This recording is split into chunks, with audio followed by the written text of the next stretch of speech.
নমস্কাৰ বন্ধু বান্ধৱীসকল, ভাৰত চৰকাৰে আধাৰ কাৰ্ডৰ লগত ভোটাৰ আইডি লিংক সম্পৰ্কে এক নতুন আপডেট জাৰি কৰিছে।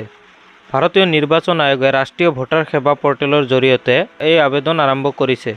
এতিয়া প্ৰতিজন ভাৰতীয় নাগৰিকে ভোটাৰ হেল্পলাইন বা www.nbsp.in অফিচিয়েল পৰ্টেলৰ জৰিয়তে আধাৰ কাৰ্ডক ভোটাৰ আইডি কাৰ্ডৰ সৈতে লিংক কৰিব লাগিব। প্ৰতিজন ভাৰতীয় নাগৰিকে এই কামটো অনলাইন মোড বা অফলাইন মোডতো কৰিব পাৰিব। অফলাইন মোডত হ'লে বিএলৰ দ্বাৰা কৰিব লাগিব আৰু অনলাইন মোডত হ'লে এই দুটা পদ্ধতিত কৰিব পাৰিব। আধাৰ কাৰ্ডক ভোটাৰ আইডি কাৰ্ডৰ লগত লিংক কৰিবৰ বাবে প্ৰথমে আপুনি আপোনাৰ মোবাইলৰ প্লে ষ্টৰত চাৰ্চ কৰিব লাগিব ভোটাৰ হেল্পলাইন। এতিয়া এই এপটো আপোনাৰ মোবাইলত ইনষ্টল কৰিব লাগিব। ইনষ্টল বটনত ক্লিক কৰি এই এপটো ইনষ্টল হোৱাৰ পিছত আপুনি ইয়াক চিম্পলি অপেন কৰিব লাগিব। এপটো অপেন কৰাৰ পিছত আপোনাৰ সন্মুখত এটা ডিসক্লেইমাৰ আহিব। তলৰ কৰ্নাৰত থকা আই এগ্ৰি বটনত ক্লিক কৰিব লাগিব। ইয়াৰ পিছত নেক্সটত ক্লিক কৰিব লাগিব।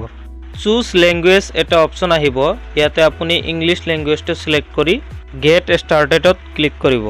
ইয়াৰ পিছত আপোনাৰ সন্মুখত মেইন উইন্ডোটো খোল খাব। এতিয়া আপুনি তলৰ এক্সপ্ল'ৰ যে লিখা আছে এইটোত ক্লিক কৰিব লাগিব। ইয়াতে আপুনি ইলেক্টৰেল অথেণ্টিকেশ্যন ফৰ্ম 6B ইয়াতে ক্লিক কৰিব লাগিব। ইয়াৰ পিছত ইয়াতে লেট ষ্টাৰ্টেড লিখাত ক্লিক কৰি দিব। আপুনি আপোনাৰ মোবাইল নাম্বাৰটো ইয়াতে এণ্টাৰ কৰিব লাগিব। মোবাইল নাম্বাৰটো শুদ্ধকৈ এণ্টাৰ কৰাৰ পিছত সেন্ড OTPত ক্লিক কৰিব লাগিব। এতিয়া ইয়াতে OTPটো এণ্টাৰ কৰি ভেৰিফাইড ক্লিক কৰিব লাগিব। ইয়াৰ পিছত ইয়াতে লিখা আহিব do you already have voter ID number. আপোনাৰ ইয়াতে ইয়েছত ক্লিক কৰি নেক্সট কৰি দিব লাগিব।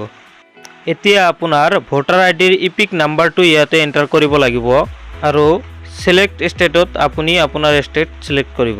ইপিক নাম্বাৰ আৰু ষ্টেটটো সিলেক্ট কৰাৰ পিছত ফেচ ডিটেইলছত ক্লিক কৰিব লাগিব। ফেচ ডিটেইলছ কৰাৰ পিছত আপুনি ইয়াতে দেখিবলৈ পাব we have found this record for your enter voter ID. এতিয়া প্ৰচিড বটনত ক্লিক কৰিব লাগিব। ইয়াৰ পিছতে আপোনাৰ সন্মুখত আপোনাৰ name, father name, address, date of birth ইত্যাদি এইসমূহ দেখিবলৈ পাব।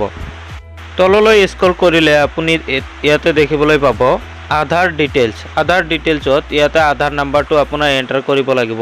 আধাৰ নাম্বাৰটো দিয়াৰ পিছত এপ্লিকেণ্টৰ মোবাইল নাম্বাৰ আৰু ইমেইল আইডি দি ইয়াতে প্লেচ অফ এপ্লিকেশ্যনটো ইয়াতে এণ্টাৰ কৰিব লাগিব।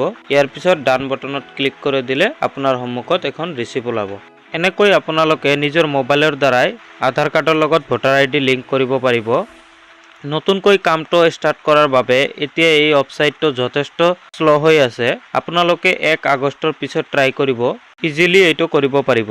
যদি আজিৰ ভিডিঅ'টো আপোনালোকৰ ভাল লাগে লাইক কৰি দিব, চেনেলটো ছাবস্ক্ৰাইব কৰি দিব আৰু লগতে থকা বেল আইকনটো প্ৰেছ কৰি দিব। আজিলৈ ইমানেই। জয় অসম।